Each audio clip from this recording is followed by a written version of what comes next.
নমস্কার বন্ধুরা, আমার মেয়ে ইলিশ মাছের ভর্তা করছে আজকে। তো মোটামুটি ইলিশ মাছের কাঁটাগুলো এখানে ছাড়িয়ে ফেলেছে অলমোস্ট। তো এবার হলো বাকিটাও কিভাবে করছে সেটা দেখুন। রান্নার হাতটা ভালোই ওর মোটামুটি। নমস্কার বন্ধুরা, welcome to Priyanka's colours of life. আমি এখানে নুন হলুদ দিয়ে ইলিশ মাছের লেজার পিসটা দিয়ে করছি। সেটা দিয়ে আগে এটা ভেজে নিয়েছি, তারপরে এগুলো ছোটো ছোটো করে পিস করে নিয়েছি। আর সেই আন্দাজে এখানে নুন নিয়েছি। আপনারা নুনটা আপনাদের মতন অ্যাডজাস্ট করে নেবেন, কতটা ভাজবার সময় কতটা পরে সেটা অ্যাডজাস্ট করে নেবেন। এবার আমি এখানে পেঁয়াজ আর সর্ষের তেল দিয়ে এটাকে মাখবো।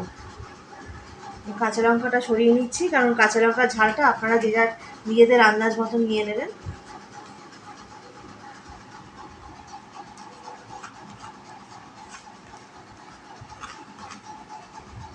খুব ভালো লাগে এটা খেতে। কাঁচা পেঁয়াজ এমনিতেই তো অনেক কিছুতেই মেখে দিলে ভালো লাগে। পিসটা একটু এদিকে নিয়ে বাস, ঠিক আছে। এই ইলিশ মাছের লেজাটা ভাজা ভর্তা, কাঁটাটাই হলো মেন ব্যাপার, আর বাকিটা কিন্তু কিচ্ছু না। এটা গায়ে গায়ে এত কাটা লেগে থাকে, ভীষণ ভীষণ চোখে পড়েও না। খাওয়ার সময় ওর জন্য একটা দুটো হলেও মুখে পড়বে। হ্যাঁ, যার জন্য এটা ইলিশ মাছ রান্না হলে লেজাটা কাউকে দেওয়া যায় না, এত কাঁটা ওর মধ্যে। আর নুনটা আমার মেয়ে তো বললো, যেহেতু নুন হলুদ দিয়ে ভাজা হয়েছে, নুনটা সেই জন্য কম। আপনারা আপনাদের পছন্দ মতো টেস্ট অনুযায়ী আপনারা নিয়ে নেবেন নুনটা। এটাকে আপনারা হাতে মাখা ইলিশের ভর্তা বলতে পারেন, হাতে মাখা।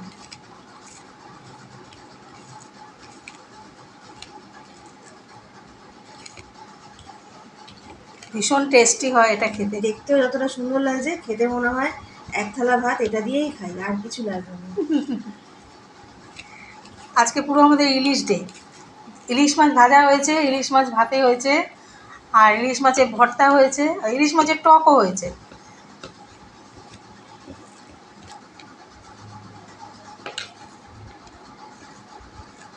এবার মাখাটা একটু সুন্দর করে নিয়ে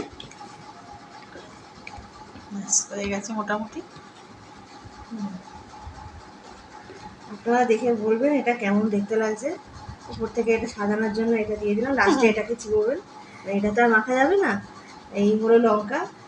চিকনো কাঁটাটা কেন বললো? আমার মেয়ে মাছের কাঁটা খুব ভালোবাসে। তো এই হলো ইলিশ মাছের